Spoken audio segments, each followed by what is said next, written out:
Si Felipe at ang opisyal na taga-Ethiopia. May isang anghel ng Panginoon na nagsabi kay Felipe, "Pumunta ka agad sa timog, at sundan mo ang daan na mula sa Jerusalem papuntang Gaza. Ang daang iyon ay bihira na lang daanan." Kaya umalis si Felipe at doon ay nakita niya ang taong taga-Ethiopia. Pauwi na ito galing sa Jerusalem, kung saan siya sumamba sa Diyos. Mataas ang kanyang tungkulin, dahil siya ang pinagkakatiwalaan ng kayamanan ng Kandase. Ang Kandase ay reyna ng Ethiopia. Nakasakay siya sa kanyang karwahe at nagbabasa ng aklat ni Propeta Isaias. Sinabi ng Banal na Espiritu kay Felipe, "Puntahan mo at makisabay ka sa kanyang karwahe." Kaya tumakbo si Felipe at inabutan niya ang karwahe.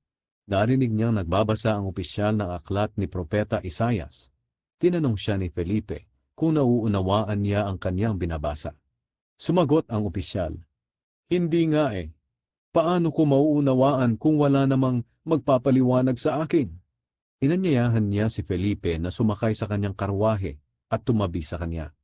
Ito ang bahagi ng kasulatan na kanyang binabasa. Hindi siya nagreklamo, katulad siya ng tupa na dinadala sa katayan, o kaya isang munting tupa na walang imik habang ginugupitan. Hinamak siya at hinatulan ng hindi tama. Walang makapagsasabi tungkol sa kaniyang mga lahi dahil pinaikli ang kanyang buhay dito sa lupa. Sinabi ng opisyal kay Felipe, "Sabihin mo sa akin kung sino ang tinutukoy ng propeta, ang sarili ba niya o ibang tao?" Kaya simula sa bahaging iyon ng kasulatan, ipinaliwanag sa kanya ni Felipe ang magandang balita tungkol kay Jesus. Habang nagpapatuloy sila sa paglalakbay, nakarating sila sa lugar na may tubig. Sinabi ng opisyal kay Felipe, "May tubig dito. May dahilan pa ba para hindi ako mabautismuhan?" Sumagot si Felipe sa kanya, "Maaari ka ng bautismuhan kung sumasampalataya ka ng buong puso."